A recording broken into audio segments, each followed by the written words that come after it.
Recently, some users told us they have problems during the automatic operation. For example, no flight routes show up in the mapped field or the drone hit on obstacles. How to map the field safely? Check the surrounding environment before marking the border points of regular-shaped fields. Remember to mark the turning points in order. If there is any trees or branches inside the field, exclude them from the field.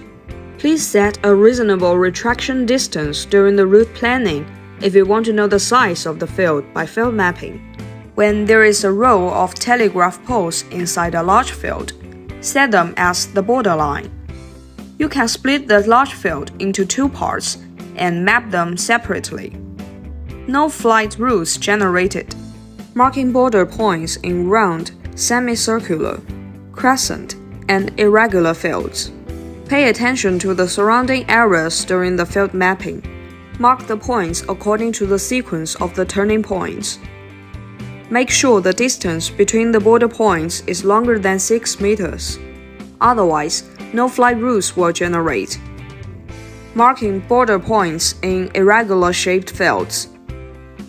Pay attention to the surrounding areas, turning points, and the distance between the border points. If there are plenty of border points at one turning point, the spraying operation and route generation will be affected. Notification: if any side of the field is less than 3 meters, the route cannot be generated. Please set a safe distance to the obstacles of at least 2 meters according to the actual situation. When you map the field with a T marker, ensure the RTK function is off. Numbers shown on the app should be green. Adjust the real FPV camera angle before mapping the field with the drone.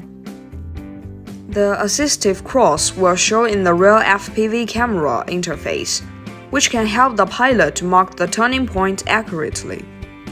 The front and rear FPV cameras can help the pilot make a safe flight. That's the end of this tutorial. Follow us for more drone tips.